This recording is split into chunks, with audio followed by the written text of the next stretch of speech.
Então a gente tem esse entendimento, a gente já está estudando a respeito disso, que o homem, se não fosse a misericórdia do Senhor, se não fosse Deus vir e nos reconciliar a Ele,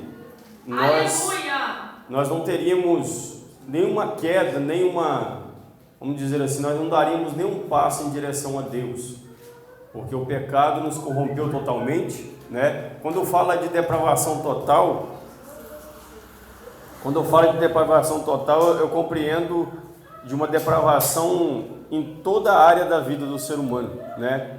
Foi o que a gente estudou aquela quarta-feira, estudo, que a gente estava estudando a respeito dos pontos da graça. Então eu entendo, quando fala de depravação total, não fala só de intensidade, mas também fala de uma totalidade de tudo que nós fazemos. Disse, até o bem que nós fazemos chega a ser mal para Deus, porque um bem, às vezes, muitas vezes a gente faz um bem interessado, né? E Deus conhece o nosso coração. Aleluia. Né? Se a gente realmente está fazendo bem por amor ou por interesse. E graças a Deus que Deus conhece o nosso coração. Então, sabendo disso, nós vamos seguir a mesma linha de raciocínio e vamos falar um pouco a respeito da graça irresistível que nós estamos estudando, né? Eu quero acrescentar aqui, irmãos, porque seguindo um caminho diferente. Então eu quero nessa noite aqui, para a gente acrescentar a respeito disso, a gente estudava alguns textos. Eu separei aqui vários textos, irmãos, para a gente estudar a respeito da graça. Aleluia. Por que ela é irresistível, né? Por que nós não temos nenhum mérito na graça de Deus? Porque a Bíblia nos fala, e nós vamos ver versículos a respeito disso, que tudo é dom de Deus. A fé que Deus nos deu é um dom que veio de Deus, a graça é um dom de Deus, né? O arrependimento também é um dom que Deus nos deu para arrepender-se. Nós vamos ver alguns textos aqui falando a respeito disso. Então tudo veio da parte de Deus. Glória a Deus. Quando o apóstolo Paulo diz que Deus nos reconciliou a Ele através de Jesus, eu acho aquilo lindo, eu acho aquilo maravilhoso, né? Nós estávamos totalmente despercebidos, sem saber de nada, né? Ou sem entendimento nenhum, que a Bíblia diz que o povo sofre por falta de conhecimento. Então a gente estava como que se fosse perdido no tempo, e Deus veio e nos reconciliou, nos chamou através de Jesus, né? Nos concedeu a graça através de Jesus. Então Jesus, ele veio pagar o preço por aqueles ao qual Deus já chamou. Jesus veio pagar o preço para aqueles ao qual Deus já predestinou, Deus já separou, Deus já selecionou, Deus já elegeu, né? Desde a fundação do mundo. Porque eu estava até conversando com um irmão lá em Ubá hoje, e estava falando com ele a respeito disso, que ele tem bastante dúvida a respeito disso. Eu não creio, irmão, que Deus está no céu agora com uma prancheta na mão, né? E digamos que o irmão Zé Maria, ele não se converteu, ele não se convenceu a respeito da salvação. Então Deus está na expectativa de uma hora ele aceitar. Então Deus deve estar olhando lá do céu pensando assim: hoje Zé Maria veio para a igreja, então será que é hoje? Será que hoje ele vai aceitar? Então Deus está lá com a prancheta na mão, hoje ele vai aceitar, hoje ele vai aceitar. Aí passou o momento da liturgia toda da igreja, as orações, louvores, a hora da palavra, acabou o culto, Zé Maria não aceitou Jesus. Aí Deus fala assim: nossa, achei que era hoje, mas não é. Mas não é assim, irmão. Ou então no decorrer do caminho a pessoa estava salva, agora já não é salva mais. Então o livro da vida ia ser uma bagunça. Toda hora Deus tinha que apagar o nome e escrever de novo, apagar e escrever de novo. Então não faz sentido. Eu sempre, irmãos, mesmo antes de conhecer o Evangelho, eu sempre pedi para Deus a verdade. Eu sempre tinha essa noção na minha mente. E quando a gente, agora que eu tem mais ou menos algum tempo que eu dei de frente com a teologia reformada, eu vejo a mão de Deus, eu vejo que Deus ouviu as minhas orações me trazendo para essa teologia e a gente perceber realmente a verdade de Deus, porque Jesus diz: e conhecereis a verdade vos libertará. E a teologia reformada, que fala a respeito da soberania de Deus, que Deus que escolheu e é assim, e o homem não tem parte nenhuma, isso nos tira muita carga e muito, como é que eu vou dizer assim, muitas ideias erradas e jargões errados que a gente já ouviu no passado, que não tem nada a ver com as Escrituras, que não tem nada a ver com a palavra de Deus. Porque hoje se tira muito da Bíblia e se acrescenta demais. É por isso que numa das 5 solas, qual que é? Solas Escrituras, somente ela, mais nada.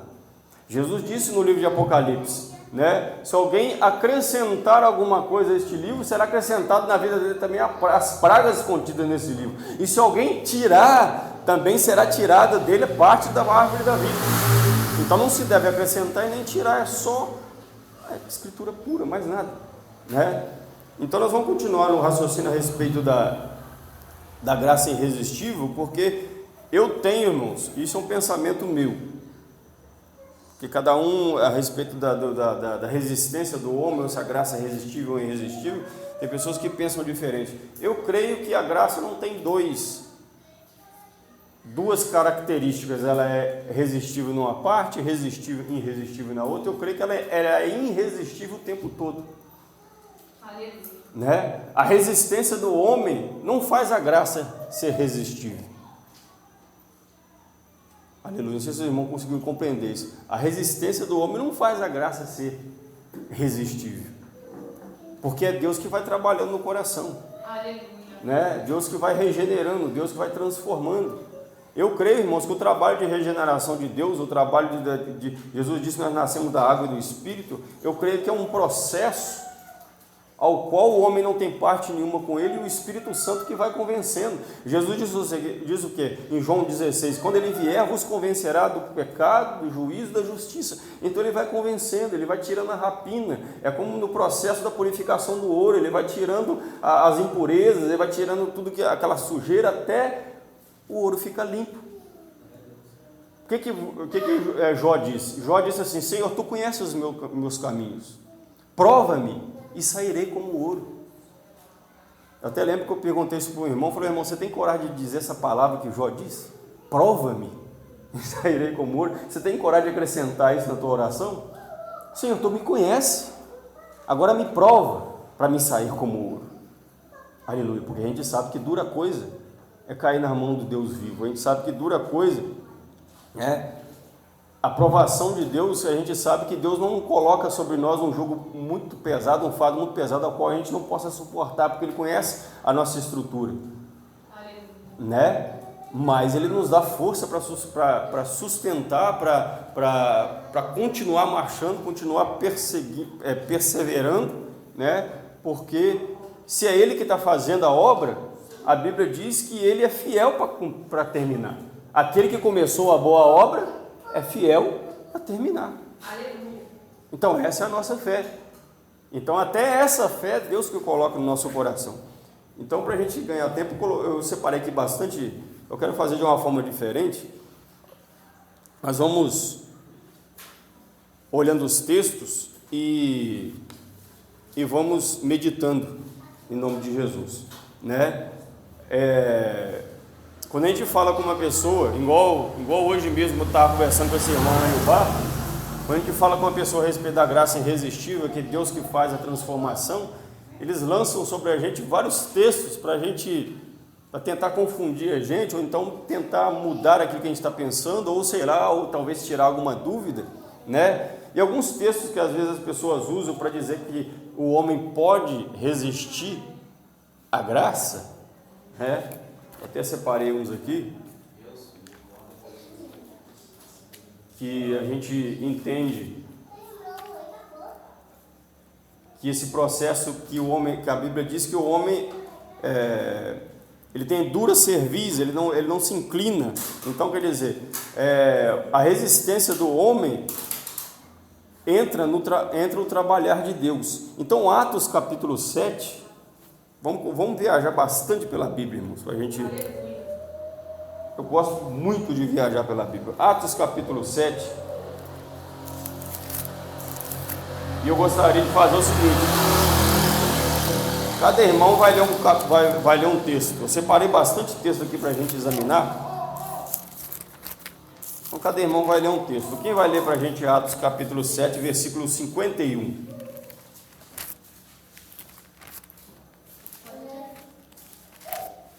Pode. Homens de dura serviço e incircuncisos de coração e de ouvidos, vós sempre resistis ao Espírito Santo, assim como fizeram vossos pais, também vós fazeis.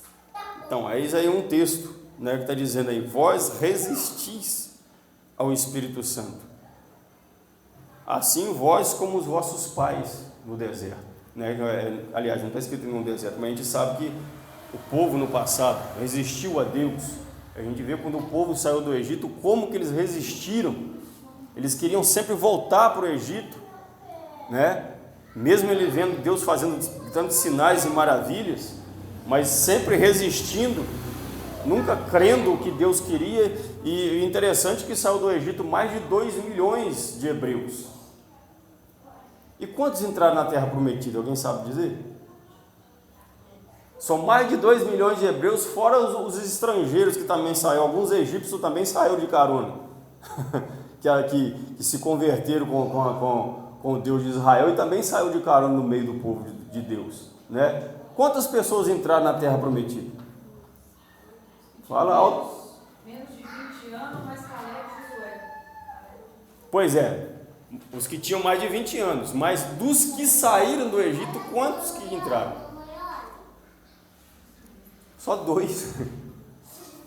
Daqueles que saíram do Egito, só 2 entrou. Josué e Caleb. E a Bíblia diz no capítulo 14 de Números que eles tinham um espírito diferente. E é isso que eu quero ir também lá em Números 14. Vamos lá.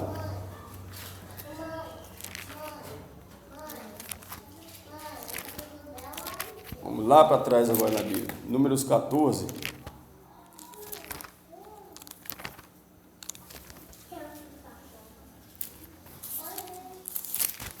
É Números 14 mesmo, né? Que Moisés manda, aleluia, o povo manda os espias. Números 14, versículo 24, diz assim: porém o meu servo Caleb, porquanto nele houve outro espírito, e perseverou em seguir-me, e eu o levarei à terra em que entrou, e a sua semente a possuirá em herança. Ele tinha um espírito diferente. A gente vê outro exemplo de pessoas que tinham um espírito diferente, é de Noé. A Bíblia ali em capítulo 6 de Gênesis, a gente vê ali um desabafo de Deus falando que o homem era totalmente depravado e fazia mal constantemente, o homem era ruim e tal, e Deus vai falando, até que lá embaixo ele fala assim: achei graça em Noé. Achou um homem diferente. Aleluia. Eu não vou comentar muito isso aqui não, irmãos, mas lá na frente eu vou entender o porquê que eu estou passando por esses textos aqui. Agora vamos... Lá está dizendo que eles resistiram ao Espírito Santo, como os vossos pais no deserto, né? Como os vossos pais. Mas aqui, muitos resistiram ao Espírito Santo, resistiram a Deus, mas tinham aqueles que perseveraram, como Caleb, Josué, o próprio Moisés, né? E muitos outros que perseveraram. Agora vamos para Efésios 4:30. Pode ficar com a Bíblia na mão que nós vamos folheá-la bastante.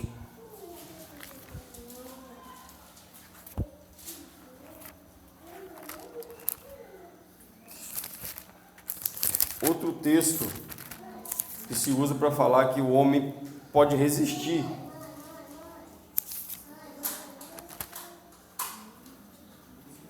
Aleluia. Quem vai ler agora? Efésios 4:30.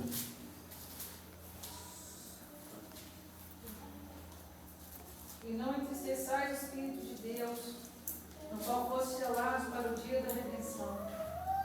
Aleluia.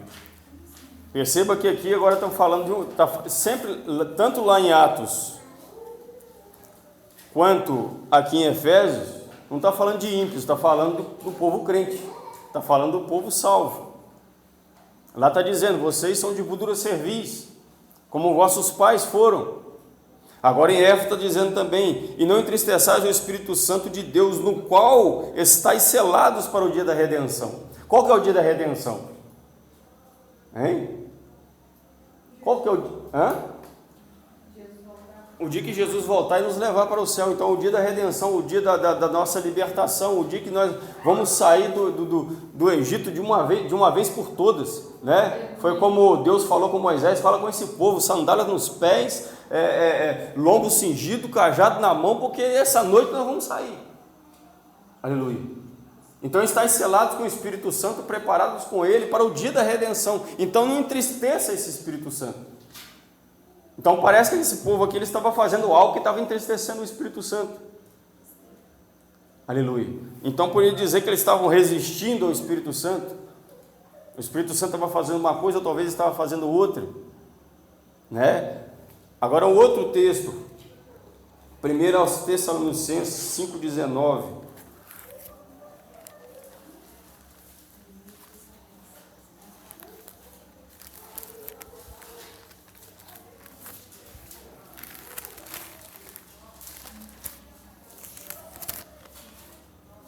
Leia, irmão Zé Maria. Agora é você agora. 1 Tessalonicenses 5,19.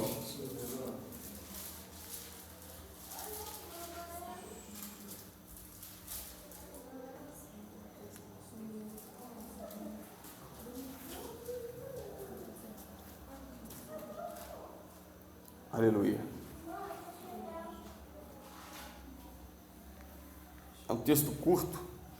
1 aos Tessalonicenses, capítulo 5, versículo 19. Não apagueis o Espírito. Não apagueis o Espírito. Em outras traduções está escrito, não extingais o Espírito. Não apagueis, não aniquilais o Espírito.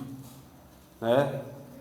Agora o último texto, falando de resistência, vamos lá agora para Romanos. Romanos 10.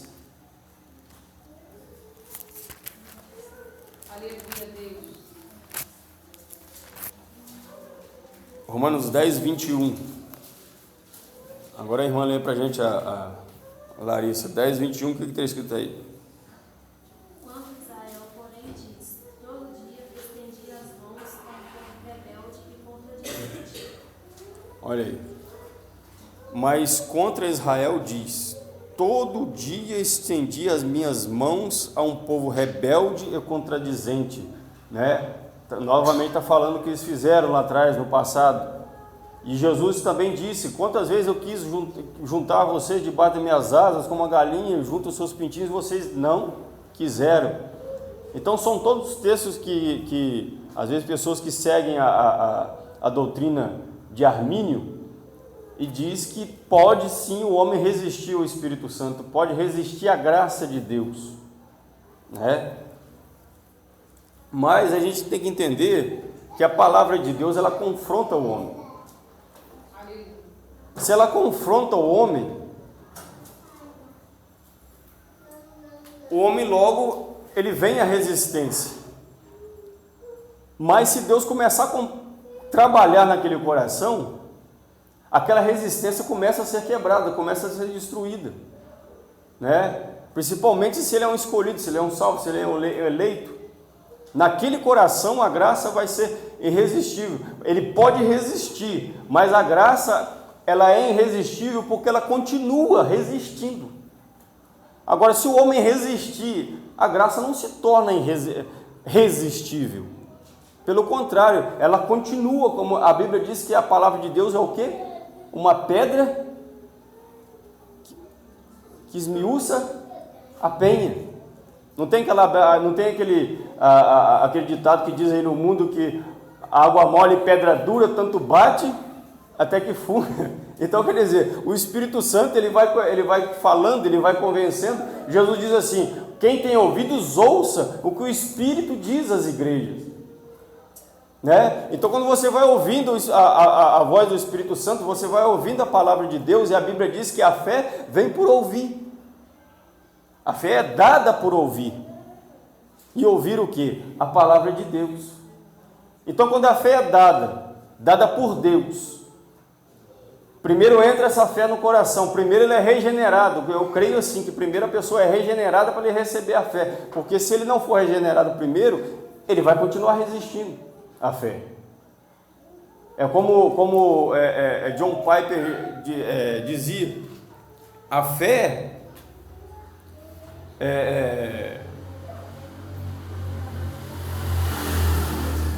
como ele dizia assim: todos os dias a minha luta é aceitar essa fé. Essa fé salvífica. Essa fé que te diz que você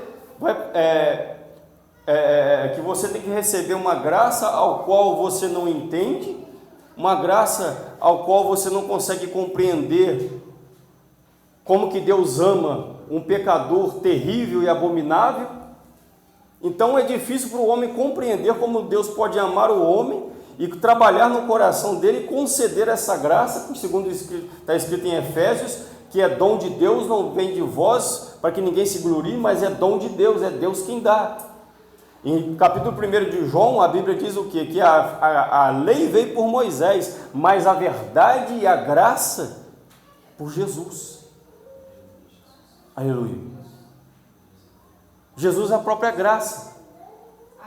Ele veio trazer, eu sempre digo, irmão, que a graça de Deus ela sempre existia, mas o homem não compreendia. Jesus veio revelá-la. Adão e Eva, eles experimentaram a graça de Deus no Éden. Porque se o salário do pecado é a morte, eles experimentaram a graça de Deus, porque eles estavam agora em pecado e Deus mata um cordeiro, tampa a vergonha deles, e parece que Deus dá mais uma chance para a humanidade, porque se Deus fosse ali agora exterminar Adão e Eva, acabou tudo. Então Deus exerce a sua graça. A gente vê a graça de Deus na vida de Davi. Ele fez um pecado muito maior do que o de Saul, e Deus o perdoou. E muitos homens dentro da Bíblia a gente vê que eles pecaram, eles caíram, mas Deus o perdoou. Moisés era um criminoso, ele matou um egípcio e se escondeu na areia. E a Bíblia diz no capítulo 5 de Êxodo que Deus concede poderes a Moisés. Mas ele era um escolhido, ele era um separado. E Deus trabalhou no coração dele. Ele ficou 40 anos no deserto. Deus trabalhando no coração dele. Então volta o Moisés agora diferente. Aleluia. Aleluia. Lembra de João? João, quando vai pregar em Samaria, o povo não aceita, ele fala com Jesus: deixa, Senhor, que eu ore, que Deus mande fogo e mata aquele povo. Deus, Jesus, calma, meu filho, eu não vim para matar, mas eu vim para salvar. E depois ele escreve a tua carta, agora um João diferente, diz: filhinhos, jamais amoroso, não pequeis, mas se pecares, tem junto ao Pai o justo, o advogado, Jesus o justo. Então a gente percebe que Deus vai trabalhando no coração do homem, no coração do salvo. Aleluia, glória a Deus. Deus chama, né, e vence a resistência. Deus ele chama o eleito e vence a resistência. Tinha aquele, eu esqueci agora o nome do discípulo, que a Bíblia diz que ele estava andando atrás de Jesus. Aí Jesus percebe que ele estava andando atrás de Jesus, aí quando ele vê que Jesus viu ele andando atrás dele, ele vira para trás e Jesus diz: o que busqueis? Ele diz assim: onde tu moras, Senhor? Aí Jesus fala, a única coisa que Jesus fala com ele: vinde e vede. Aleluia. O mesmo que Deus disse para Abraão: Abraão, vai. Você vê que Deus ele vai trabalhando aos poucos, ele não revela tudo de uma vez só.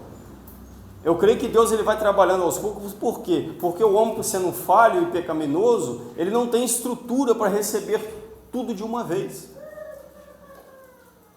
Eu quero que os irmãos interajam, irmãos. Se os irmãos tiverem alguma coisa contra do que eu estou falando, eu quero que os irmãos falem.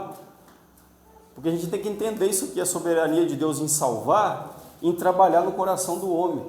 E entender também que se Deus escolheu alguns e não escolheu a outros, é soberania de Deus, é o agir dele que a gente não entende agora. Eu creio que a gente vai entender tudo isso na glória. Eu creio assim. Muitas coisas que a gente não entende hoje, a gente vai entender na glória. Pode falar aí. A gente tem uma grande diferença na relação à Bíblia, palavras antes de Atos 2 e palavras após Atos 2. Nós vemos depois do do Espírito Santo, a transformação igual os apóstolos. Eram apóstolos antes de Atos 2, são apóstolos depois de Atos 2. Como se fosse assim, um preparo e depois uma capacitação. Eu gosto de regeneração. Ao chamado de Deus, nós vamos escolhendo a fundação do mundo. Mas tem aquele momento que Deus nos traz para perto, tem um tempo dele, que ele chega até nós, porque nós não podemos chegar até ele, a gente não tem esse mérito. Mas ele chega perto da gente, ele capacita, e depois o regenerado Espírito Santo vai nos capacitando cada vez mais para fazer a obra. Exatamente. Voltando àquilo que eu disse lá atrás, eu creio que a pessoa só recebe a fé depois de ser regenerado. Porque ele puro, sem a regeneração do Espírito Santo, ele não aceita essa fé. É incompreensível para o homem. Hebreus capítulo 11 diz o quê? Que a fé, lá está dizendo o que é a fé. A fé é o firme fundamento das coisas que se esperam, mas a prova é o firme fundamento das coisas que se esperam, Vamos vir aqui para a gente falar. Mas a prova daquilo que não se vê, É algo maluco que o homem insensato, o homem que não compreende, como o apóstolo Paulo diz que para eles é loucura, mas para nós é poder de Deus, é algo incompreensível. Ora, a fé é o firme fundamento das coisas que se esperam e a prova das coisas que não se veem. Isso aqui é algo louco, irmão. Olha só, a fé é o firme fundamento das coisas que se esperam. É um firme fundamento. É algo que se sustenta para você esperar. Jesus diz que aquele que está firme na rocha, pode vir a água, a tempestade, que ele está firme. Então é um firme fundamento, te dá esperança para esperar. Mas a prova das coisas que não se veem. Como é que você tem prova daquilo que você não vê? Como é que você aceita essa fé? Sem a regeneração do Espírito. Se você não nascer de novo. É por isso que Jesus disse para Nicodemos 2 vezes, é-vos necessário nascer de novo. Porque parece que Nicodemos não estava entendendo. Quando Jesus disse que era necessário nascer de novo, eu disse, como é que vai acontecer, Senhor? Será que vai entrar na barriga da mãe e vai nascer de novo?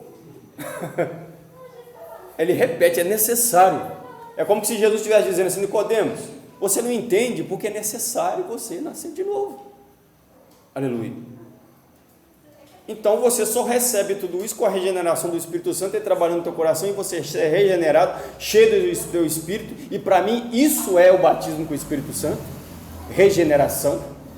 Aleluia. Isso para mim, toda a vida, que desde que eu estudo a Bíblia, que eu leio a Bíblia, que eu gosto muito de ler a Bíblia, para mim isto é o batismo com o Espírito Santo. Mesmo antes de conhecer a teologia reformada, eu tinha esse entendimento no meu coração.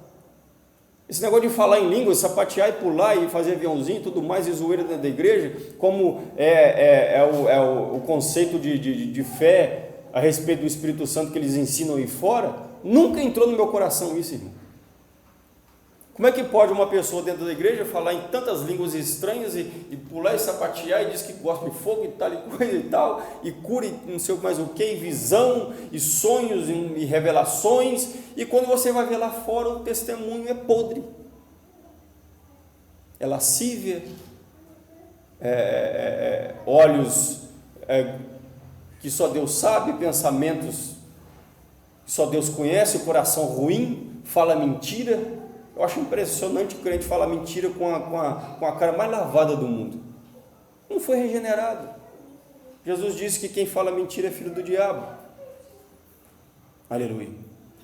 Então, quando você é regenerado, o temor de Deus entra no teu coração. Depois que o temor de Deus entra no teu coração, você aceita a fé. Mesmo que você não entenda, você aceita. Glória a Deus. Eu com Deus eu sou assim, irmão. Quando eu entendo, eu dou glória a Deus. Mas quando eu não entendo, eu dou mais glória a Deus ainda e digo: Senhor, Tu és soberano. Ainda que eu não entenda, eu aceito, porque é seu, Tu és santo, Aleluia. Tu és poderoso. Glória a Deus. Então, se a gente colocar isso no nosso entendimento, se eu entendo, amém. Se eu não entendo, eu aceito também, porque é Deus. Aleluia. Glória a Deus. Então ele chama e vence a resistência. Só porque o homem resiste, não quer dizer que ela é irresistível, que a graça é resistível, né? O homem não é cristão por resistir. Ele é porque Deus venceu a resistência no chamado.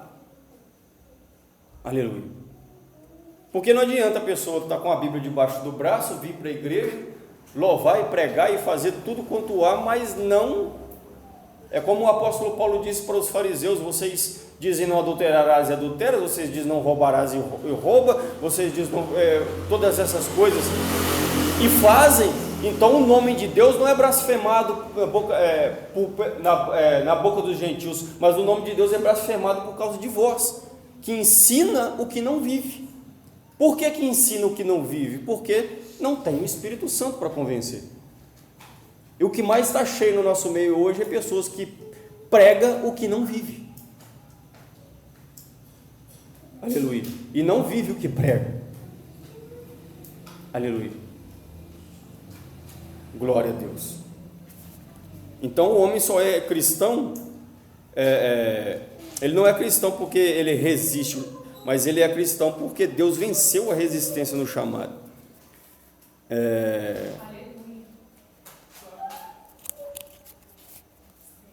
Eu penso, irmãos, que isso é muito forte para o homem entender. Podemos resistir até quando Deus quiser, né? Nós podemos resistir até, igual a irmã falou, até o tempo de Deus. Então nós podemos resistir até o momento que Deus falar assim: chega. Foi o que aconteceu com Paulo. Ele foi fazendo aquelas maldades todas. A Bíblia diz que ele arrastava os cristãos presos, e a Bíblia diz que ele suspirava fúria, né? Ele pega a carta com os sacerdotes e vai para Damasco. No meio do caminho Deus derruba ele, aquela glória ofusca a tua visão, ele cai por terra. Um homem agora com toda a autoridade, cheio de letra na lei, um doutor da lei, fariseu, conhecedor e falador de tantas línguas, poliglota e cheio de ciências e sabedoria. Agora ele se humilha e fala: o que eu faço, Senhor? Aleluia. O que eu faço, Senhor? Você percebe ali, irmão, quando Deus fez um basta: chega, Paulo, chega. E quando ele entrou em Damasco, e lá dentro Ananias quis indagar a Deus, o que Deus disse para Ananias? Olha, ele para mim, ainda que para você não seja um vaso de desonra, mas para mim é um vaso de honra. Aleluia. Deus quebrou a resistência naquele caminho de Damasco. Ele falou: chega. E depois o próprio Paulo diz: Deus me escolheu para isso, Deus me chamou para isso, e ai de mim se não pregar o Evangelho. Glória a Deus. Aleluia. Glória a Deus. Então ele vence e salva. Ele vence a resistência no coração do salvo, porque eu creio que Deus a graça de Deus não vai tentar quebrar a resistência no coração daquele que não está separado ou chamado para a salvação. Para quê? É perda de tempo. Da mesma forma a gente dizer que Jesus morreu pela humanidade inteira. Então, os irmãos já pararam para pensar nisso? Se ele morreu pelo mundo inteiro, então fecha a porta do inferno. Ninguém vai para lá mais. Ou por acaso o sacrifício dele é eficaz numa vida e não é eficaz na outra? Então Deus falha. ele consegue salvar uns, mas ele falha em salvar outros, porque ele precisa do homem aceitar. Então ele não é soberano, ele precisa do homem intervir na história, ele precisa da ajuda do homem. Não estou conseguindo entender isso? Porque se ele derramasse todo o teu sangue sobre a humanidade inteira, então teria muitos sacrifícios desperdiçados, muito sangue desperdiçado. Aleluia. E teria 2 sacrifícios sobre essa vida. Sabia disso? Digamos que Deus derramou o sangue de Jesus pela humanidade inteira. E aquele homem a qual agora Deus derramou o sangue sobre ele, mas ele não aceitou a fé, ele não aceitou a graça, ele não aceitou ser salvo, ele não quer o sacrifício, mas Jesus morreu por ele, o sangue caiu sobre a cabeça dele. Houve esse sacrifício por ele, mas ele não vai ser salvo, vai ir para o inferno. Haverá outro sacrifício dele, ele vai ir para a condenação, ser sacrificado lá, mais um sacrifício. Então não faz sentido. Aleluia. Glórias a Deus. Agora nós vamos entrar aqui nos textos, nós vamos meditar a respeito de como que Deus trabalha no coração, minando a resistência do homem. Não que ele não tenha poder para minar de uma vez, é igual eu falei. Eu creio, irmão, que Deus não faz de uma vez, porque o homem não tem estrutura para isso. Nós estamos num corpo pecaminoso, um corpo corruptível, um corpo falho, né? Então Deus tem um tempo determinado para cada pessoa, de agir no coração de cada pessoa. Aleluia. Aleluia. Você vê que tem pessoas que entram na igreja, rapidinho ele já está fazendo muitas coisas, dando fruto rápido, mas tem outros que ainda demora. E o que a Bíblia diz? Temos paciência com os fracos na fé. Temos que ter paciência com ele. Deus morreu por ele, mas ele ainda está no processo, né? Como a Bíblia diz, ele está bebendo leitinho, depois vai engrossar mais um pouquinho, mas ele vai chegar lá também. Não importa se ele vai começar a trabalhar de tarde, de manhã ou à noite, o pagamento vai ser o mesmo, da mesma forma da parábola. Lembra da parábola? Aquele que começou a trabalhar de manhã, outro de tarde e o outro quase à noite. Todos eles receberam o mesmo pagamento. E quem é você para poder discutir com Deus por isso? Aleluia. Lembra da parábola se a gente for falar aqui de parábola, a gente vai longe. Lembra da parábola da semeadura? Isso também é outra coisa. Uma caiu no espinho, o espinho sufocou, né, a semente e ela morreu. Uma caiu a outro punhado, porque tem muita gente que fala erradamente, não é uma semente, é um punhado, porque a Bíblia, Jesus fala assim, e saiu a semear, e pegou a semente e lançou. Então não é uma semente, são várias. Aquelas sementes caíram no meio do espinho. Por que eu creio que são várias? Porque a Bíblia, Jesus diz que caiu no meio umas caiu na beira da estrada e veio os pássaros, no plural. Como é que os pássaros vão comer uma semente só? Então é várias. Ele jogou várias sementes. Uma caiu na beira da estrada, né? Aquele coração não recebeu a semente, ela caiu na beira da estrada e veio os pássaros e a comeram. A outra caiu em pedras rochosas, logo morreu porque não teve raiz profunda, morreu. Outra caiu no meio dos espinhos, os espinhos vieram, sufocaram elas, morreram. Mas uma caiu em terra fértil. Aleluia. E ali frutificou 30 por 1, 60 por 1 e 100 por 1. E quem é esse coração fértil? É o salvo. Um vai frutificar 30 por 1, outro 60 por 1, outro 100 por 1, mas todos vão frutificar. O salvo frutifica, irmão. Glória a Deus. Aleluia. Essa é a verdade, o falso frutifica. Ele não fica olhando a banda passar. Ele tem sede. O rio jorra dentro dele. Ele tem sede. Glória a Deus. Jesus diz, aquele que crê em mim, dentro de si fluirão rios que jorram para a vida eterna. O rio flui. Aleluia, abundantemente. Vamos começar aqui a olhar os textos. A hora vai voando. Efésios 2, 8, é o texto que a gente conhece bastante.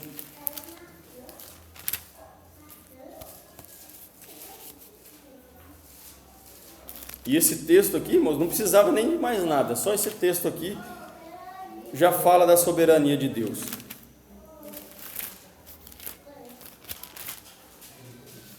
Eu falei que cada um ia ler um texto, agora nosso irmão ali vai ler um texto. Efésios 2, 8, 9. Pois é pela graça que sois salvos, por meio da fé. E isso não vem de vós, que é dom de Deus, não da obras, para que ninguém se glorie, pois somos feitura sua, criada em Cristo Jesus para as boas obras, as quais Deus preparou para que andássemos nelas. Glória a Deus. Era só o 8 e o 9, mas foi bom ele ler o 10, que também tem o 10, também tem algo maravilhoso no 10. Olha só o 8. Pela graça sois salvos. Não tem outra forma de você ser salvo a não ser pela graça. Aleluia. Você pode fazer obra, você pode pagar indulgência, você pode subir escadaria de joelho, você pode acender vela. Não tem outro jeito de ser salvo, é pela graça. Aleluia. Pela graça sois salvos, por meio da fé. Então percebe que tem uma equação aí. Pela graça sois salvos, mas por meio, para você, essa graça te alcançar é por meio da fé.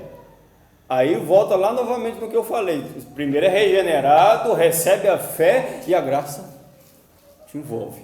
Sois salvo. Pela graça, mas por meio da fé. Aí vem o mistério. Isso não vem de vós, é dom de Deus. Nem a fé e nem a graça. Não é do homem, é de Deus. Deus concede a graça e também te concede a fé para você receber esta graça. Todas as duas coisas são dom de Deus. Nós vamos ver texto mais para frente que vai provar isso, que a fé e a graça é dom de Deus, e até o arrependimento é dom de Deus. Tem a fé e a graça, a obra perdida, né? Tem a fé e a graça. Interessante que, como, do jeito que o apóstolo Paulo fala aqui, parece uma equação, um caminho a percorrer. Ele fala assim, ó, pela graça sois salvos, mas tem um detalhe, é pela fé. Mas não é de vós, é dom de Deus. Aleluia, isso é maravilhoso. Você não tem parte com isso. Tanto a fé como a graça é dom de Deus. Aleluia. Aí ele diz por que é dom de Deus. Não vem das obras, ou seja, para que ninguém se glorie, para que ninguém diga assim, olha, eu fiz uma boa obra e Deus me salvou. Olha, eu sou muito bonzinho e Deus me salvou. Olha, eu prego bem pra caramba e Deus me salvou por isso. Olha, Deus me curou, então Ele me salvou. Não. Tem gente por aí, irmãos, que vive igual aquele povo da época de Jesus, só atrás de sinais. Né? Só atrás de sinais. Onde tem um cidadão fazendo sinais e maravilhas, faz-se caravana para ir para lá. Aí acha que pela aquela cura foi salvo. Você foi salvo da doença, mas a vida eterna não está em ti. Povo, o que Jesus disse? Povo me ajuda aí, irmão. Como que foi a palavra que Jesus disse? Os 10 leprosos, um só voltou. Para agradecer. Só aquele só sarou a lepra, aquele foi salvo, os outros só sarou a lepra, continuou. Não teve salvação. Só aquele que deu glória a quem merecia glória. Só um voltou a agradecer, só ele que deu glória. E hoje se vê aí o que? A pessoa é curada. Nunca mais volta a agressão. Eu fui curado por causa do Deus de fulano. Interessante, que esquisito. Eu fui curado por causa de fulano tocou em mim. Por causa de lencinho de fulano, de não sei o que, não sei mais o que lá. É tanta coisa, tanta feitiçaria gospel. Mas isso, presbítero, é o que acontece com a pressa da igreja. Igual o João Batista falou. Eu batizo com água, mas vai vir um que batiza com o Espírito Santo. Então as pessoas não entendem isso, não entendem esse tempo. Querem forçar a pessoa a batizar, a se tornar, mas não tem uma regeneração ali. Não tem. Olha, a questão aqui do dom de Deus, igual a versículo que ele está lendo agora, é igual Jesus falou lá em João, aquele que o Pai me der, aqueles que o meu Pai me der, né? Esses são meus. E para esses que o Pai der, são os que creem em Jesus.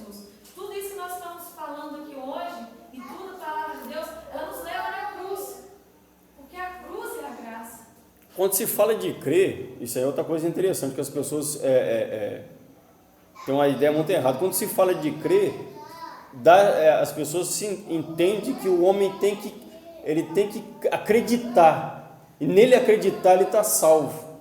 Mas esse acreditar, porque fé é uma coisa e crer é outra, é diferente. Fé é algo sobrenatural. Já vi gente falar que a fé é racional. Eu não tenho comigo que fé é racional. Fé é sobrenatural, é algo que você... E nós acabamos de ler aqui em Hebreus, você crê no invisível. Se você continuar lendo Hebreus capítulo 11, vai falar de Moisés. A Bíblia diz que Moisés saiu como quem via o invisível. Então Moisés era louco? É fé que Deus deu a ele, que se pela capacidade dele, ele não teria essa fé de sair igual um louco com quem via o invisível. O que é isso? Né? Não tem racionalidade nisso, é fé. Aleluia. Glória a Deus. Então até o crer tem que passar pela fé, né? Quando Jesus estava lá na casa de Jairo, e o povo falou assim: a menina já morreu. Aí Jesus diz assim: crê somente. Crê somente. Não pense mais nada, crê somente. Esse crê somente está regado de fé aí.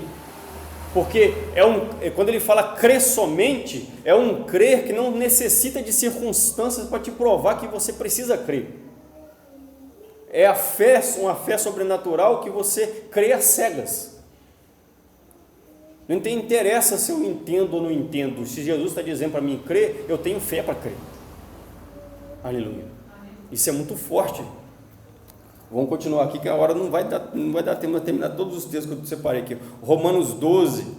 Vamos viajando pela Bíblia aqui para a gente conseguir passar todos esses textos aqui para a gente... Se os irmãos quiserem anotar os textos aí para depois ler em casa, para ir meditando em casa. Romanos 12, 3.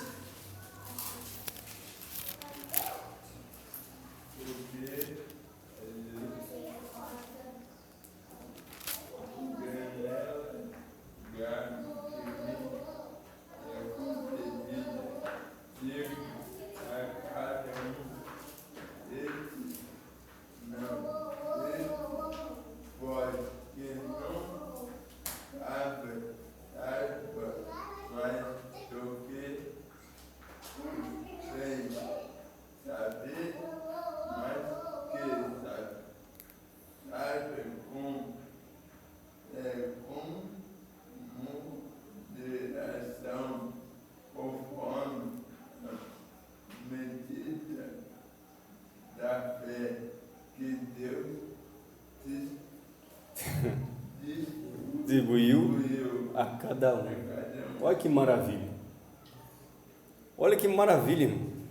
Porque pela graça que é dada, olha só, a graça que é dada, digo a cada um dentre vós que não saibais mais do que convém saber, mas que saiba com temperança. Olha só, Paulo está ensinando a fé. Você não precisa saber mais do que convém saber. Você precisa somente crer. Olha só, mas que saiba com temperança, conforme a medida da fé que Deus repartiu ou distribuiu a cada um. Deus deu a fé para você crer. Aleluia.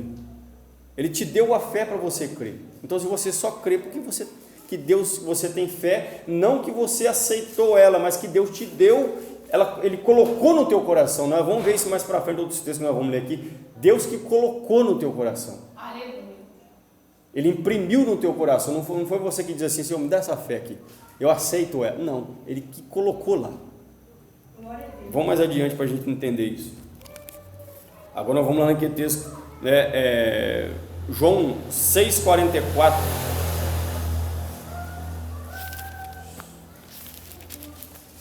A irmã Jussara agora vai ler para a gente, que ela mesma falou esse texto agora há pouco. Acho que foi esse texto mesmo que a irmã falou. Ninguém pode vir a mim se o Pai que me enviou não trouxer, e eu me estarei no último dia. Olha que maravilha. João 6,44. ninguém pode vir a mim se o Pai que me enviou não o trouxer, e eu o ressuscitarei no último dia. Olha aí, aquele que vem a mim, que o Pai enviou, eu ressuscitarei, ou seja, ele está salvo. Glória a Deus. O Pai me deu, ele veio a mim e eu ressuscitarei. Então quer dizer, a fé dele a salvação dele está garantida. Aleluia, Deus. Aí no versículo 45 diz assim: está escrito nos profetas, e serão todos ensinados por Deus. Portanto, todo aquele que o Pai enviou e aprendeu, vem a mim. Olha que maravilha! Aleluia.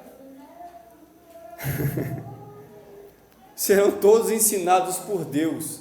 Glória a Deus. Aleluia. E que o Pai enviou, e esse que aprendeu, vem a mim. Não que alguém visse ao Pai, né? Não que essa pessoa que Deus ensinou a ela, que ele visse o Pai, a não ser aquele que é de Deus, este tem visto ao Pai. Na verdade, eu vos digo, aquele que crê em mim tem a vida eterna. Aleluia. Olha o processo aí. Aquele que ele vem a mim porque o Pai me deu, o Pai ensinou, e ele aprendeu e ele veio a mim. Oh, maravilha! Está percebendo Deus trazendo o homem? Aí você vai lá em Isaías, se não me engano, 38, que a Bíblia diz que Deus colocou o anzol na narina do homem, e ele fará vos voltar pelo caminho de onde vieste. Então, esse anzol está colocado na narina do salvo, e Deus vai puxando. É a obra de restauração, é a obra de regeneração, ele vai puxando até aquele chega. Aleluia. Glória a Deus. Vamos mais para a gente terminar esses textos aqui. Agora, aí mesmo, em João 6, nós vamos lá no versículo 63.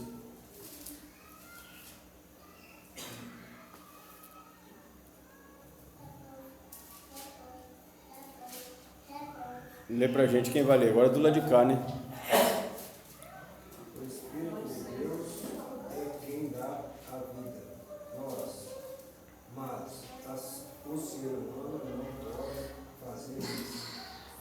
As palavras que eu lhes disse são Espírito e vida. Amém. O Espírito é o que vivifica. Olha aí, nós voltamos lá atrás no que eu falei.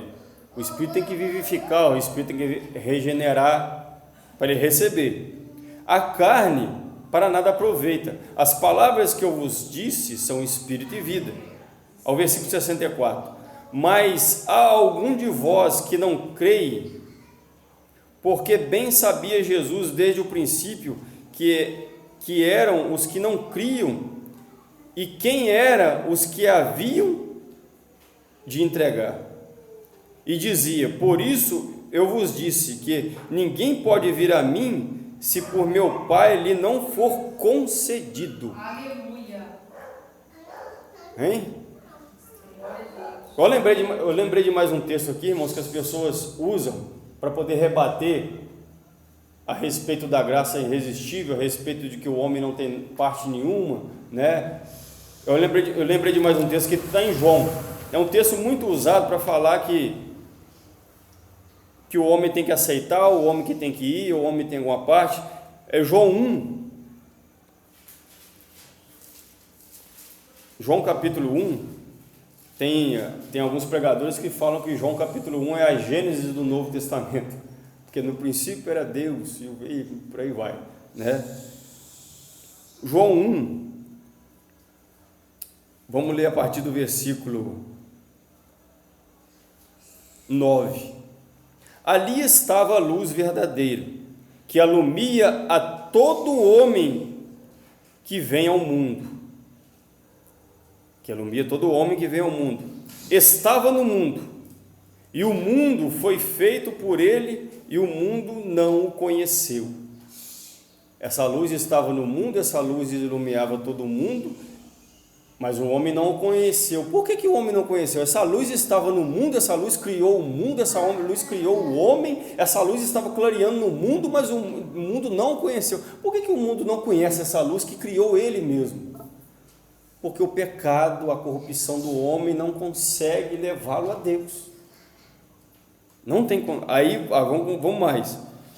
Veio para o que era seu e os seus não o receberam. Aí agora o texto que as pessoas usam para dizer que Deus veio para o mundo inteiro. Mas todos quanto o receberam, deu-lhes o poder de serem feitos filhos de Deus, aos que creem no seu nome. Aí eles usam esse diz aqui, aos que creem no seu nome. Então quer dizer, se o homem veio e creu, ele está salvo. Sabe por quê? Porque usa texto sem contexto. Vamos terminar de ler? Vamos continuar lendo? Olha só o que diz os próximos textos. Os quais não nasceram do sangue, nem na vontade da carne, nem na vontade do varão, mas de Deus. Quem são esses aqui que está falando que não veio de homem, não veio da vontade da carne, não veio do varão? Quem são esses? É o que ele está dizendo aqui em cima, aqui, ó. Os que creem em seu nome. Aleluia. Esses serão chamados filhos de Deus. Glória a Deus. Aleluia. Glórias a Deus. Agora vamos mais aqui, ó. É maravilhoso, irmão. Se você pegar texto isolado, você fica confundido. Mas se você ler a Bíblia em todo o contexto dela, né? Os seus olhos te abrem e você vê a verdade, né? Se você pegar o versículo 12 somente, o que você vai pressupor? Que Jesus veio para o mundo inteiro, ele veio para Israel, Israel não quis receber, então para quem quiser receber ele, né? Ele está disponível. Ele veio para Israel, Israel não quis, irmão Zé Maria, né? Ninguém quis ele lá em Israel, então ele veio para os gentios. Então quem quiser, receba Jesus. Mas não é assim. Aí ele explica no versículo 13: não é vontade da carne, não é vontade do sangue, não veio de varão, é de Deus. Esses que creem, mas são nascidos de Deus, são escolhidos de Deus, Aleluia. eleitos por Deus, esses que creem. Aleluia. Vamos continuar. 1 Coríntios 1. 1 Coríntios capítulo 1. Esse 1 Coríntios aqui também, se você ler o capítulo 1 inteiro, também você vai ficar maravilhado com a soberania de Deus. 1 Coríntios capítulo 1, versículo 22 e 24. Leia, Samara. Porque os judeus pedem sinais e os gregos buscam sabedoria. Mas para os que são chamados, tanto judeus como gregos, lhe pregamos a Cristo. Você pulou um versículo aí, não? É o 22? 22, 23, 24. 22 ao 24. Eu vou ler o 22. Porque os judeus pedem sinais e os gregos buscam sabedoria. Mas nós pregamos a Cristo crucificado, que é escândalo para os judeus e loucura para os gregos. Mas para os que são chamados, tanto judeus como gregos, lhe pregamos a Cristo, o poder de Deus e sabedoria de Deus. Aleluia. Olha só, irmão. Agora vamos esmiuçando desde o versículo 22. Porque os judeus pedem sinais e os gregos buscam sabedoria. Nenhum nem outro busca Deus. Um busca sinal e o outro busca sabedoria. Hoje nós estamos cheios disso. Pessoas que buscam sinal à torta direita, onde que tiver um fazendo sinal e maravilha, ele está indo atrás. Ele busca sinal sempre. E tem aqueles que buscam sabedoria, lê a Bíblia, lê livro, mas não tem o Espírito Santo. Então eles não estão buscando a Deus, estão buscando só sabedoria, né? Só sabedoria. Então uns buscam sinais e outros buscam sabedoria. Ao versículo 23: mas nós pregamos a Cristo crucificado, que é escândalo para os judeus e loucura para os gregos. O evangelho que Paulo está dizendo que prega de Cristo, para os judeus que buscam sinais, é escândalo. E para os gregos que buscam sabedoria, é loucura. Aleluia. Aí o versículo 24 ele diz assim: mas para os que são chamados, tanto judeus como os gregos, lhe pregamos a Cristo o poder de Deus e sabedoria de Deus. Fica estranho que parece que Paulo, da mesma hora que ele fala que eles não buscam a Deus, que eles só buscam sinais de sabedoria, mas Deus os chama, né? E ele prega o Evangelho de Cristo, que é poder de Deus e sabedoria de Deus. O que isso aqui quer dizer? No meio desses escandalosos, desses loucos que só buscam sinais de sabedoria, mesmo no meio desses loucos, desses insanos, desses tolos, Deus tem no meio deles um povo escolhido ao qual Ele chama. Aleluia. Porque se você continuar lendo o texto aí, lá embaixo Deus vai dizer assim: porque Ele escolhe as coisas loucas desse mundo para confundir as sábias. Glória a Deus. Aleluia. Porque os que mais, irmãos, pregam contra o Evangelho de Cristo são os sábios. Os que mais pregam contra o Evangelho de Cristo são os sábios, porque estão cheios de sabedoria humana, sapiência humana, estão tão cheios de si mesmos, de sabedoria do mundo, que a graça de Deus, o Evangelho, não penetra no coração deles. Então eles arrumam um jeito de, dentro da sabedoria deles, distorcer a Bíblia e quebrar o Evangelho e jogar por terra e falar que é loucura. É loucura. Os sábios, os entendidos, são os que mais escrevem livros contra o Evangelho. Você pode ver, a maioria dos ateus são poliglotas e doutores, cheios de sabedoria. Se você procurar no YouTube, você vai ver lá vídeos de ateus, que são pessoas que falam de uma forma que é até difícil de você entender, de tanta sabedoria humana que eles têm, mas não creem na palavra. Está morto. Aí eu me delicio do que Jesus fala em Mateus capítulo 11. Ele levanta os olhos para o céu e diz assim: Pai, graças te dou por ter ocultado essas coisas aos sábios e entendidos, mas o revelaste aos seus pequeninos. Aleluia. Porque para eles é loucura, mas para nós é poder de Deus. Glória a Deus. Né? Em Romanos, eu acho que, não sei se é em Romanos, acho que é nesse texto mesmo que ele fala assim que para os que perecem é loucura, mas para nós que somos salvos, ele fala com convicção, nós somos salvos, é poder de Deus. Aleluia. Glória a Deus. Agora vamos lá para 1 João.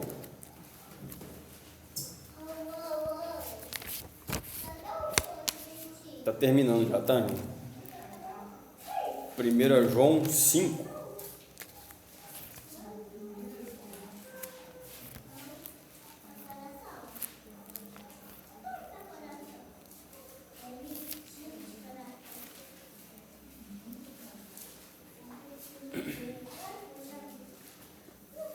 Pedi para nossa irmã Larissa agora ler ali, ó, 1 João 5, versículo 1.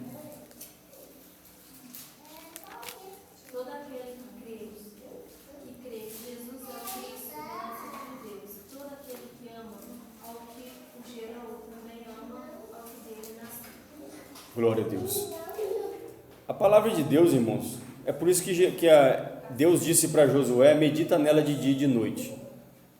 É por isso que Jesus disse: examinai as Escrituras e cuideis ter nela a vida eterna. É por isso que o Salmo capítulo 1 diz: bem-aventurado aquele que não se assenta à roda dos escarnecedores, mas antes tem prazer na lei do Senhor e medita nela de dia e de noite, porque serão como árvores plantadas à beira do ribeiro, que darão frutos a seu tempo. Por que toda essa maravilha para quem medita na palavra de Deus? Porque seus olhos vão se abrindo, sua mente, a mente de Cristo vai se filtrando na tua mente pecaminosa e você vai entendendo as coisas. Quando Jesus diz assim, ó: ide por todo mundo e pregar o Evangelho, aquele que crê e for batizado será salvo. É outro texto que se usa para dizer que aquele que crê, aquele que aceitar, né? O homem que aceitar e for batizado será salvo, né? A gente até fala que tem tem uma linha ali de raciocínio. Primeiro tem que crer para depois ser batizado. Mas eu tenho comigo na minha concepção que só o batismo é para o salvo. Agora, olha a outra linha de raciocínio aqui de João. Todo aquele que crê que Jesus é o Cristo é nascido de Deus. Está entendendo, irmão? Todo aquele que crê que Jesus Cristo todo aquele que crê que Jesus é o Cristo, porque lá em Romanos também fala que aquele que confessar com a tua boca, crer no teu coração que Deus ressuscitou Jesus dos mortos, será salvo. Ali dá a entender também que aquele que aceitar, crer no teu coração e tal, mas a gente está estudando o quê? Que até o crer veio pela fé que Deus nos deu. Aí aqui está dizendo, todo aquele que crê que Jesus é o Cristo, todo aquele que crê que Jesus é o Cristo, Salvador nosso, é nascido de quem? De Deus. Aí você volta lá no texto que nós lemos em capítulo 1 de João, que aqueles que creem não é nascido de varão, não é da vontade da carne, nem do sangue, mas é nascido de Deus. Aleluia. Ele veio de Deus. Aleluia. Eu não consigo crer sozinha, né? Não. Se eu creio, é porque Deus me permitiu. Tem que vir dele. Tem que ter o Espírito Santo. Tem um texto que eu não me lembro agora, onde que Paulo diz, que diz assim, que dele vem o efetuar, como é que é, gente? Querer quanto realizar. O querer Quanto realizar. quanto realizar. Vem o querer quanto o realizar. Então, quer dizer, dele vem o querer. Eu quis, mas veio dele. Você quis, mas veio dele. Ele que te deu o querer. Aleluia. Ele que te deu o crer. E esse crer só veio pela fé, que é dom de Deus, que nós vimos lá em Efésios, que ele nos deu também. Aleluia. E todo aquele que ama ao que gerou, também ama aquele que é nascido. Todo aquele que ama ao que o gerou, também ama o que dele é nascido.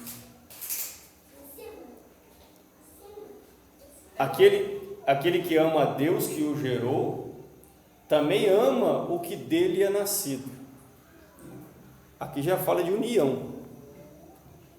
Se você crê que seu irmão também veio de Deus, e você ama a Deus ao qual você veio dele, então você ama o teu irmão ao qual ele também veio de Deus. Aleluia. Isso aqui é profundo demais, irmão. Aleluia. Glória a Deus. Vamos mais aqui, porque a hora voa. Eu separei tanto texto, eu achei que ia dar tempo, mas a hora vai voando. Agora nós vamos lá para o Antigo Testamento. Deuteronômio 5. Você vê que isso aqui não era só no Novo Testamento. Deus já fazia essa obra de regeneração, de trabalhar no coração do homem desde lá de trás, né? Deuteronômio 5, 29. Vê para a gente aí, irmão Jussara. Deuteronômio 5, 29.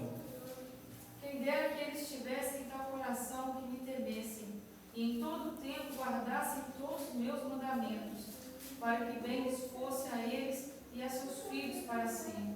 Olha só. Quem dera se eles tivessem tal coração que me temesse.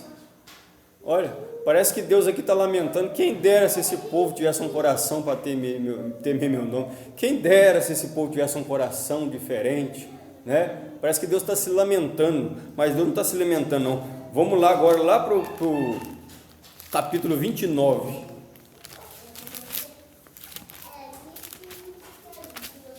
Quem dera se esse povo tivesse um coração que me temesse. O versículo que o irmão pediu era Filipenses 2:13. 2,13, né? Querer e realizar. Filipenses 2,13. Olha só, Deus se lamentou lá, parece que Deus se lamentou lá atrás. Quem dera se esse povo tivesse um coração que me temesse. Agora o capítulo 29, versículo 2 e 4, leia lá, Larissa. 2, 2, 3 e 4. Chamou Moisés a todo Israel e disse-lhe: Tendes visto tudo quanto o Senhor fez na terra do Egito, perante vós, o Faraó, e a todos os seus servos, e a toda a sua terra. As grandes provas que os nossos olhos viram, os sinais e grandes maravilhas. Porém, o Senhor não vos deu coração para entender, nem olhos para ver, nem ouvidos para ouvir, até o dia de hoje. Olha só. Ele chamou Moisés e todo Israel e disse: Tendes visto tudo quanto Deus fez na terra do Egito? Está trazendo à memória tudo aquilo que eles viram na terra do Egito, as maravilhas e tal. Aí no versículo 4 ele diz assim: Porém não vos tem dado o Senhor um coração para entender. Se Deus não der esse coração para entender, eles não entendem, né? Nem olhos para ver. Deus não deu olhos para vocês verem, nem ouvidos para ouvir até o dia de hoje. Aí nós andamos mais um pouquinho aqui, ó, capítulo 30, pertinho aí, ó, versículo 6. Eu vou ler aqui, ó. E o Senhor teu Deus circuncidará o teu coração e o coração da tua semente, para amares ao Senhor teu Deus com todo o coração e com toda a tua alma, para que vivas. Quem deu esse coração para entender, irmão, para aceitar? Deuteronômio 30, versículo 6. O Senhor teu Deus circuncidará o teu coração e o coração da tua semente, circuncidará o teu coração, o coração dos teus filhos, para que amares o Senhor teu Deus de todo o coração, com toda a tua alma, para que vivas. Aleluia. Então aquele que ama a Deus é porque Deus deu um coração. Deus deu ele o coração para que ele amasse a Deus, porque se Deus não desse ele um coração que amasse a Deus, ele não amaria a Deus. Está vendo, irmão? Você não tem parte nenhuma com nada, é soberania total de Deus. Aleluia. Se você partir desse não digo pressuposto, mas desse fato, dessa realidade, dessa verdade, você entende tudo mais. Vamos mais aqui, porque na hora não vai dar tempo.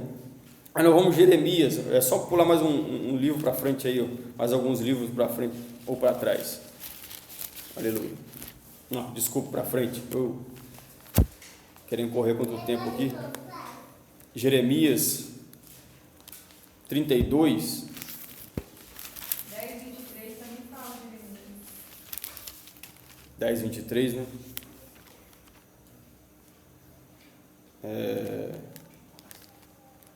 Aleluia. Quem achou aí? Jeremias 32, versículo 40.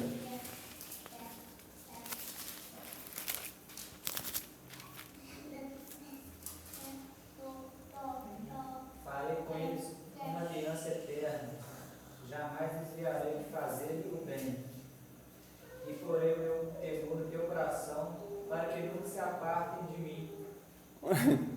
Está vendo aí, irmão? Eu porei o temor no coração deles para que eles não se apartem de mim. Então, se Deus não fizer, né? É Deus que tem que fazer. Vamos mais aqui, ó, Ezequiel 11. Agora está pertinho aqui sim. Isso aqui são tudo textos, irmãos, que prova que a obra da salvação é toda de Deus. É como Paulo disse lá em Efésios, é dom de Deus, para que ninguém se glorie, nós não temos parte com isso. Ezequiel 11, 19.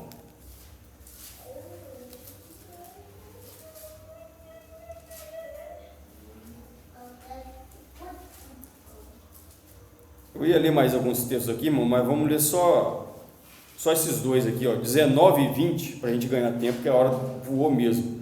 Ezequiel 11, 19 e 20 diz assim, ó: E lhe darei um mesmo coração e um espírito novo porém dentro deles, e tirarei da sua carne o coração de pedra, e lhe darei um coração de carne, para que andes nos meus estatutos e guarde os meus juízos, e os executem,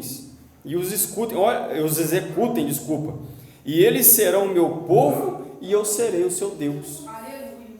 Aleluia. Glória a Deus. Agora, para a gente terminar mesmo, vamos lá para Romanos. Esse texto de Romanos não tem arminiano, não tem ninguém que creia em livre-arbítrio que possa falar, que se tentar distorcer esse texto. Não tem jeito de distorcer esse texto. Romanos capítulo 9, Aleluia. não tem como não falar, não aceitar a soberania de Deus nesse texto aqui, ó. Romanos capítulo 9, versículo 14. Olha só, Paulo fala com uma clareza tão grande, né?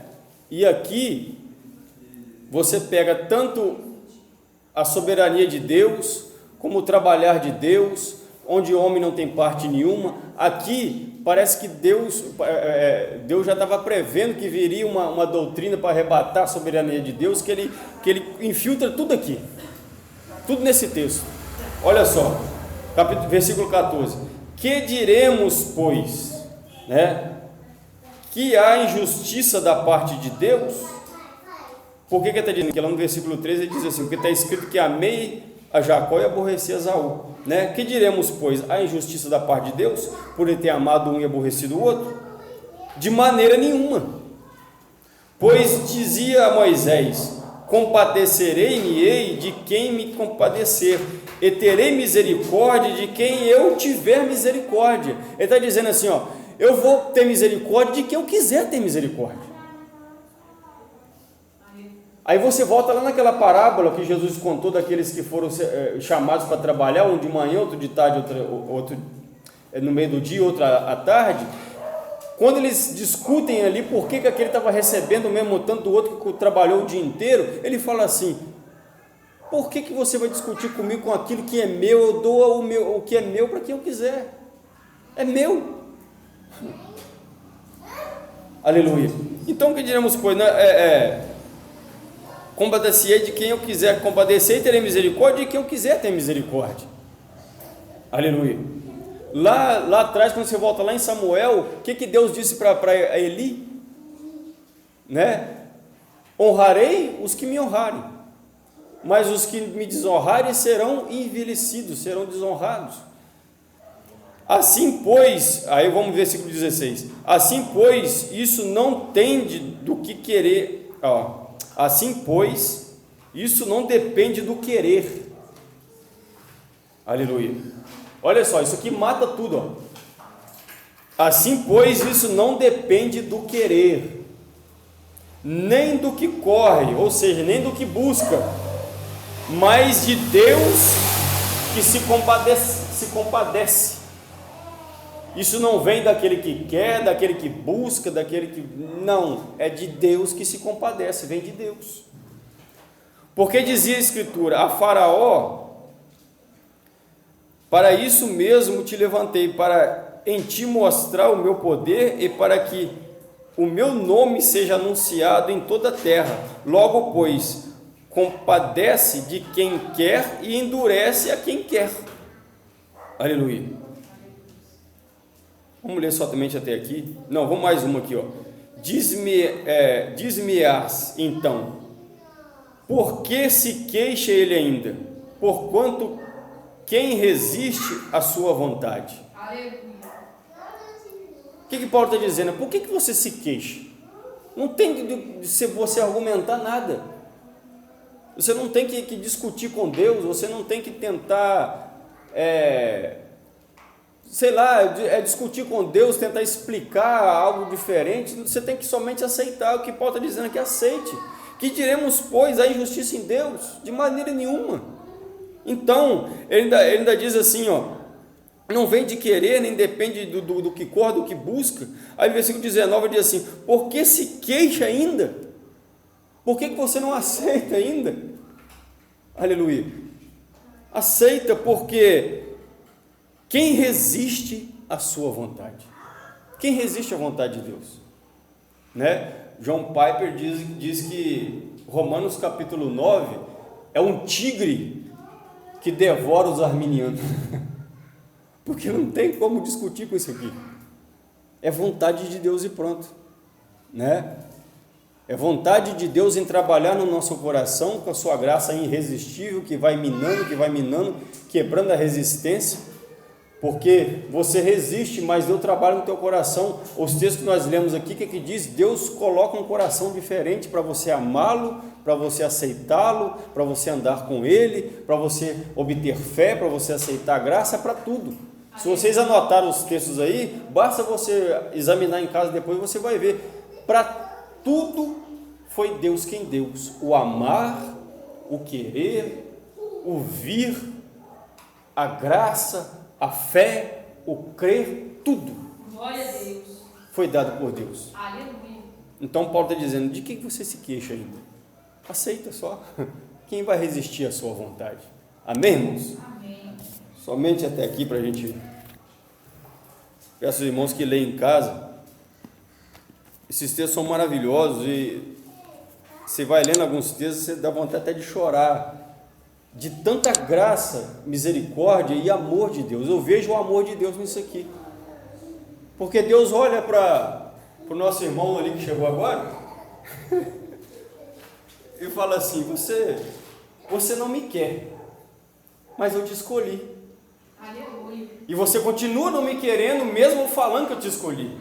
Mas sabe o que eu vou fazer? Eu vou arrancar esse coração seu que não me quer e vou colocar dentro de ti um coração que me aceita. Aleluia. Aleluia! Que amor maior que esse, irmão? Isso é maravilhoso. Isso é tremendo, né? Ezequiel diz que ele dá um coração que o ama.